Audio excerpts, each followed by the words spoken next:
Welcome to the Teen Life Podcast, where we research teen culture so you can focus on connection. I'm Karlie Duke, and I am here with Tobin and Caleb. And today I am donning the nerd status and going to talk some fan fiction and clue these guys into what that is and why it's big, and especially if you're an adult listening, why you might want to ask your teen about it. Then we're also going to hit fan edits and then missing school, which is probably going to be a really interesting conversation as well. But let's dive into fan fiction, or fanfic, as you might have heard it called. Let's get weird. Apparently this is weird, so let's get weird. Fanfic. Let's just go all in, okay? Cannonball. Cannonball. So fanfic is basically original writing by fans. So they take existing fictional characters, or they might take real people like celebrities, for example, Taylor Swift and Travis Kelce, and then they write stories about them. Now, for legal purposes, they can't make money off of it. They are mostly posted online. There are two main sites, which are fanfiction.net and Archive of Our Own, or AO3 is what the internet told me it's also called. I'm not dorky enough to know like the I don't believe you. I don't believe nicknames for Yeah, I don't believe you. I'm looking at like the full novel under fan fiction, and I'm thinking, Okay. But basically, it's mostly from amateur writers. Some professional writers do it as a hobby, like if they want to play with certain characters, but aren't going to write a full book about it. But mostly it's amateur writers. It's a lot of people who want to write characters the way they see them. Maybe they didn't like the way that the book ended, and so they're going to go write their own ending, or they want to see two characters get together. That's kind of... You won't see like Stephen King writing a fanfic. I don't know. Right? He probably does it in a ghost name, though. Right. Yes, they're mostly by like screen names, so you don't really hear names. Okay. But they can be any length. So some are short stories and like all in one go. So like there aren't chapters, but there are like massive books. I was telling Tobin and Caleb, fanfic is all over Book Talk right now. Specifically Hermione and Draco Malfoy fanfic. I sound so dorky. They call it Dramini fanfic. But it's big. Okay. I'm on Book Talk, and so I know these things, but people post about it all the time. Is it Draco and Hermione like love story? Yes, so like alternate universe stuff if they got together. But people have posted about them like they're books. And if you go on Goodreads, some of these fanfic, you can actually find them like it's a book. They're like over 800 pages. They have like 60,000 ratings. So like lots of people are reading them. And so that's what I'm saying. Like when you think of fanfic, some of it is dorky, but some of it are like these works that people are obsessed with and treat like books. And they're doing it all free time, basically. You can't make money off of it. It would be like if I did this for like a hobby. Right. Technically you can't, because if you do make money off of it, then you're encroaching on J.K. Rowling and her intellectual property. So you can't do that. But people are like binding them and selling them. So there's some money for some of these. But I don't want to get into that. But I think that people, because you're about to talk about this, I think a little bit, but it also gets people noticed as a writer, and so then they can maybe take that and make their own projects off of it. So yes. Yeah. So I have seen some big fanfic people will say like, hey, I have an agent, so stuff is coming. So maybe they start in the fanfiction realm and then they get book deals of their own, which Tobin kind of teased. There are lots of books that started as fan fiction and then were kind of tweaked to be released as books. One of the most popular being 50 Shades of Grey, which started as a fanfic inspired by Twilight. That's what? No. Like if you sat me down and be like, hey, like what do you think this book's based on? There's no world in which I would have been like, it's probably a fanfic of Twilight. That is fair. Wow. City of Bones is another series that's pretty popular. I want to say that's young adult. Don't quote me on that because I haven't read any of these actually that I'm talking about. But that was inspired by Harry Potter, but it's a published series. And then The Love Hypothesis is like a rom-com book, and it's pretty popular. That author is very popular, and that started as a fanfic inspired by Star Wars. I think that was a Kylo Ren and Rey fanfic is how that started. So the more you know. I just taught you something, hopefully.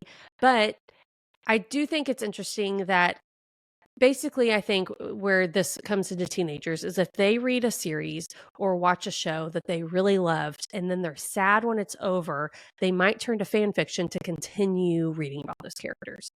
So I did this in college. I haven't done it as much lately, but there were some books like Hunger Games where like at the end of Hunger Games, you're like, oh, that's over.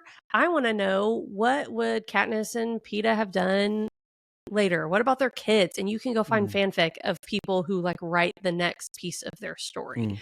Or if you read, like I said, Harry Potter is the most popular topic on fanfic, like almost across the board. And lots of people wonder, like, what if Hermione and Draco were actually love interest? Or what if Harry and Hermione were love interest? And you can go find I need to ask a question that may derail us a little bit. No. My wife is a huge Potter person. I don't know. I've never read the books. Potterhead. Sure. Yeah. To a fault. I'll call her out. To a fault. We have way too much Harry Potter stuff, and it's gotten to a point now where anytime she has a birthday or Christmas, like, she just gets Harry Potter stuff. And one day she was like, yeah, everybody gets me here. I'm like, yes, because that's your personality. You've created that. That's your problem. Like, but we have 3 sets of the books, and we're working on our 4th because of the illustrated copy. So she's insane. My question is for people who have read these books.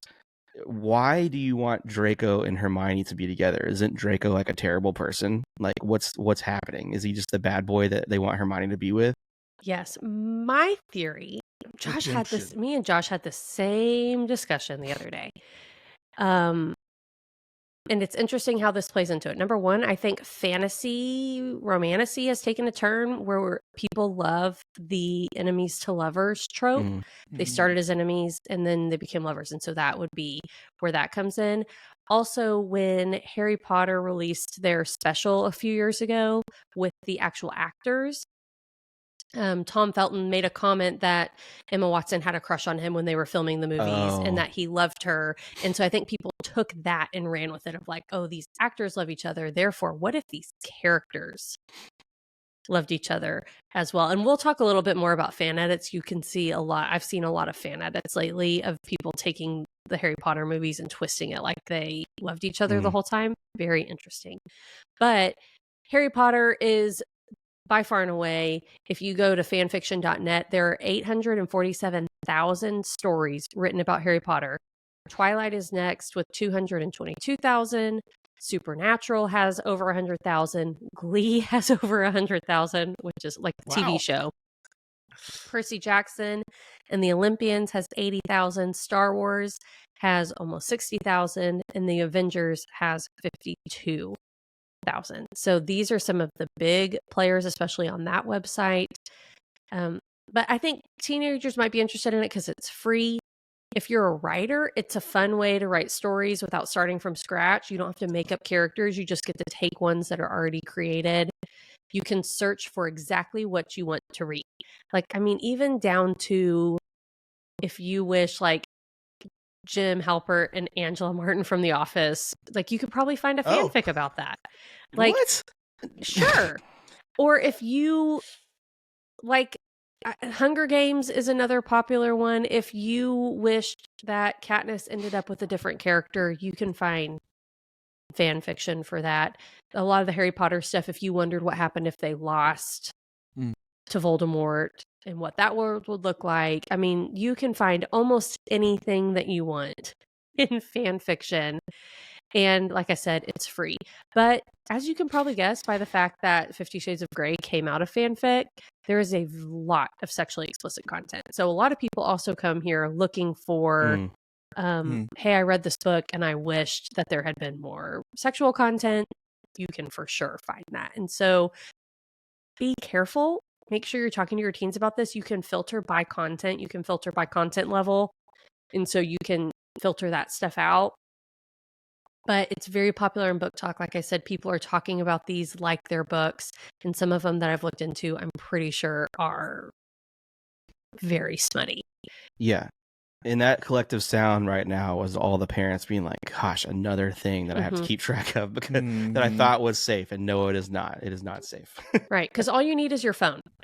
If you have your phone and the internet, you can read these. But there are also lots of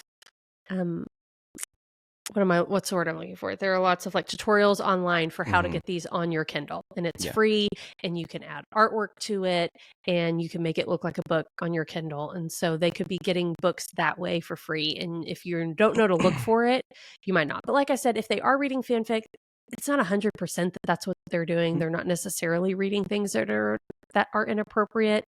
But this would be a good conversation to have, which leads us into fan edits, because it's kind of similar of fans taking something and making it their own. Caleb, I think you might know a little bit more about this even than me.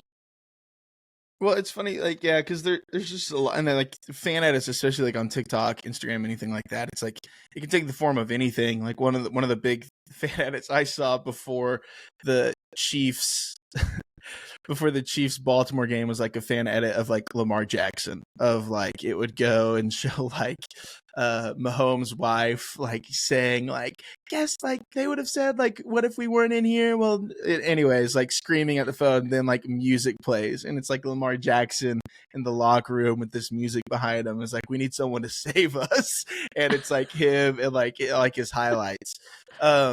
But like that, to me, like that's the easiest way to like put it, is like, you know, if you have a fan edit of like an athlete, it's like all of his highlights. And then you can have different fan edits of like, you know, I see a lot of like Heisenberg from like Breaking Bad, of like just clips from that show, or things that like people think are cool, all the way up until like you had mentioned earlier, like editing it to where it seems like Hermione and Draco, you know, that whenever she punched him, it was like, ooh, you know, actually she liked him. And here's another clip from like a movie that's not even like in this, that's from a different movie completely, where it will stitch it together and seem like, you know, there is some tension there. But I don't know, it's just interesting too. I think a lot of it drives people to maybe see a show or a movie that they haven't in a while, just because people like love or hold on to that character and are like, man, I just like, this is like a hype reel of like my favorite moments with these characters.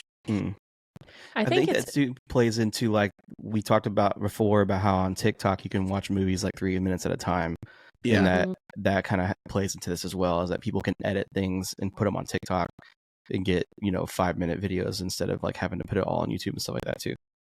Right. So the technical version, it's a version of a film modified by a viewer. It removes, reorders, or adds material to create a new interpretation of the original material. One thing that's especially popular in TikTok is people will make fan-made trailers. So I've even seen this done for books. Like if it's a book that doesn't have it, they will take all these different video clips from other movies and make it into a trailer for a book that doesn't have a movie coming even. Or Harry Potter apparently is the theme for this episode, but I saw one the other day that people took Harry Potter movies and even other Daniel Radcliffe movies and made a trailer about Harry Potter and the Cursed Child, which hasn't been, it's a Broadway play, but it hasn't been made into a movie yet, but they made a fan edit and it looked really cool. I was like, I would watch that. And so some people spend a lot of time on these, but it's similar to fan fiction. Like it's people being creative and thinking, I love these characters enough. What if I put my own spin on it? Which is really interesting. But like I said, TikTok, I mean, you can find it all over there. I'm pretty sure there is like a fan edit website where a lot of these live as well. And I'll try to find links, but there have even been like very popular, well-known directors who have made fan edits and taken things and reworked them and changed them, which is pretty cool. That's cool. And like to me, all like the fan edits, fanfic, like it, you know, like there's the obvious downsides of, you know, with fanfic, like some of it is spicy or, you know, sexually explicit. or the good side of like maybe being able to be creative and write your own with characters you already like. But like I think there's an episode a few months back about like parasocial and like the thought of like holding on and like forming these relationships with these characters, fictional or real people that are like man, like they are my friend. They like I'm going to spend a vast majority of my time thinking about these fictional characters. It's just interesting how we cling on to the things that we like. Good thought.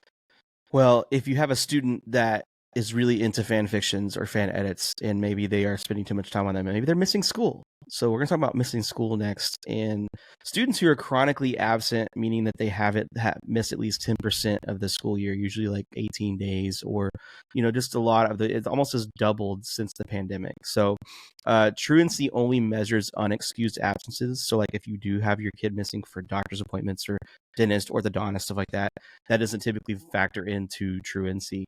So here's some things. But it does go into that chronically absent. It does, yes. But here's some things that just for the listener that might be barriers of why kids are being sick, and then we're going to kind of talk about some reasons, more behind the scenes stuff. But obviously sickness, transportation issues, neighborhood violence is something that kind of plays out. Like if they know that either there was a fight or there's an impending fight, that typically can, especially in your more inner city areas, that can affect the attendance. The housing and food insecurity, responsibilities at home, including work or watching younger siblings, and then bad weather is a big one. Also, I think post-pandemic, we're seeing a lot of aversion to school. There's a lot of academic and behavioral challenges, a lot of social anxiety for people who are still not quite used to being back at school. And just general mental health, bullying, and like undiagnosed disabilities. There's a lot of disengagement lately too. And I think all of this stuff kind of plays into what we're about to talk about. But basically, this is a chronic issue that's going across schools. I'm seeing it in schools. I know you guys are as well, and it's also being documented. It's kind of like whenever if you're an adult listening, I think some of the things that we're seeing with students, we're also seeing with adults. Whenever it's, hey, we went to this whole work from home setting where you're going to be able to do things on your own time and work on your own time and not have any social things, and then we just ripped the carpet out from underneath and said, okay, now you got to come back. There's full adults that have not handled well being told to go from work from home and come back to the office. And like I have friends that have literally quit jobs because they've gotten so used to being work from home or hybrid or something like that, and being told they can't do it is a game breaker for them. So just one thing to be aware of is that we have asked our students to do that in the last 4 years, and just reminding ourselves that not only have we asked them to do that cold turkey, but they also are not in a mental space where they can handle it as well as some adults may be able to. Attendance may not be prioritized at home. They might be overlooking excused absences, like they're going on vacations or college visits or extracurricular things. But all of these things tend to affect not only personal goals and grades and stuff, but it does affect them mentally as well. One thing that I think is so interesting is this chronic absenteeism, like in the past, impacts students who maybe come from disadvantaged communities, underserved populations, lower socioeconomic populations. But since COVID, like when I was looking at this too, it's affecting students almost across the board. Like it used to be certain populations, and now it's way more widespread. And I think some of that is parents are more likely to be like, oh, you're not feeling good, just stay home. Oh, you're stressed about that, stay home. Like I think people are more aware, and because it was the norm for so long, it's easier just to be like, oh, you just don't have to go. But there are huge consequences for that. I saw that each week of absences per semester in 9th grade is connected to more than 20% decline in the probability of you graduating from high school. I think some of this too is like, I see this with my own teenager, is in the pandemic, teachers had to get more online with how they assign things and stuff. And now schools have adopted a lot of those policies like Canvas and Blackboard and other things. And if a student is out, like if my son is out of school, he can still get all of his activities, his assignments, and still turn them in, like even in real time. The only thing he's really missing is the lecture. And so it's a good thing because it definitely helps teachers to have things online. It helps students to have things online. But it's kind of a double-edged sword because we've created a system where if you are missing school, the worst thing that's happening to you is that you're costing the school money. And if if you care about finals, like you're not going to be exempt from finals depending on the school. And so in a way, we've kind of created a lot of that of, well, I'm not going to go to school because I don't really feel like it, and I can do everything at home in my own time, and then have some extra time on top of that as well. So if you're school staff listening, just remind yourself, like, you need to like pay attention to this kind of thing. Like, it's very easy as a school staff to label a kid of like, oh, he's lazy or they don't care. There's we all all know this, school staff knows this too, but just a reminder that like there's probably something behind that. When I was teaching, I saw a lot of students that were, especially with late and tardiness, if they aren't driving, they literally cannot control that. Right. Unless the parent, because I will tell you, at the times that kids could control that because they're not waking up on time and stuff, like that was still, in my opinion, a parent issue of the kid, even if they're not waking up to them by themselves, the parents should be doing that. And if they're trying to set a lesson, that's one thing, but they literally cannot control that being on time if they don't have rides or public transportation. Like a lot of schools around me, they only have public transportation for certain areas or certain apartment complexes. So like some schools don't even have that option. So just remind yourself that some of this stuff is out of their hand completely. And I think we're in an age too where some parents don't trust schools, and which has always been a true case, but I think it's definitely heightened lately. And they may not put value in them being there. And so if the parent is not setting the example that there's value in being in school, then you can't expect the teenager to value that as well. So just remind yourself that. And then teens, not only stay with school staff, one more thing with school staff. If a teen does miss, like we've talked this before a little bit, but kind of weigh, is it worth fighting the battle with making up work and giving them zeros, whatever? Like, give them the chance to kind of prove that they're there to catch up, and like give them a chance to catch up. Don't just immediately throw the door down and say I'm out. And that's where like asking good questions and being curious about, hey, what's going on? Yeah. Because there might be something there that they need a resource or they need your help, not just to be buried under work or another lecture from another adult. And so especially if you have a connection with a student, make sure you're the one that's checking on them, because we know that if you're a school staff person, we know that you care about kids. We know that you have their best interest at heart. And so sometimes it takes that perspective change of like, not just thinking, man, they don't care about my class and I'm going to be mad about that. But hey, maybe there's a reason that they're missing so much, and I should be curious as to why that reason is. Yeah. And if you are a teen listening, I didn't never do this because in my school, if you missed one day unexcused, you weren't exempt from finals, and that was a big must for me. I did my skipping classes in college, and so I will just tell you, in high school and in college for that matter, like skipping classes for reasons that are not valid, it will catch up to you, and it will, and it's just going to create, like, I had a group recently with some students that were literally saying that in December they were trying to catch their grades up because at that point they were locked in, they were in classes, they were ready to go, but it was almost too late to catch up. But what happened was it just piled on, and it created this extra stress on top of the normal stress you're already dealing with. So every day you don't go to school for a reason that's not valid, other than you just don't want to go, you're just creating future problems in a snowball for yourself. So if you are listening, like, trust me, I understand that there are days that you just can't, and you might need mental health days, and that's okay, but your mental health is going to take a bigger hit in the future when you're trying to catch up because you decided to skip one day to play video games or be lazy and stuff like that. So yeah, I mean, and I'm only talking about like reasons that don't make sense. If you are sick or you have family issues or it's something out of your control, like by all means, like, do what you need to do, take care of yourself and your family. But get to school when you can get to school. It's interesting too, because 2020 hit. I was a junior in college had to come back senior year, and so like I was in school still a little bit for that transition. And it's weird because it's like we've proven we can do this. Like we've proven that I don't have to be here to still function.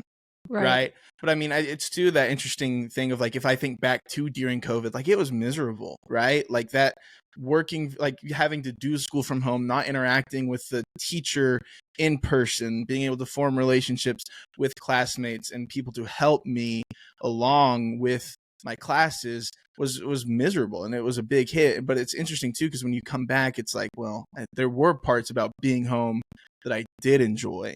Right. And so it can be easy to spiral into, well, it was maybe better because I had more free time. I was able to do the things that I liked, but also balance out with the fact that like the things that you are missing out on whenever you do get to go, of your friends, of you are getting a better education and a better grasp and understanding of what's going on. So it's important. And I totally understand too, the hardness of getting out of bed. I think there's a reason why that dip, or why absences increased after COVID, right? That was obviously the sparking point of it all.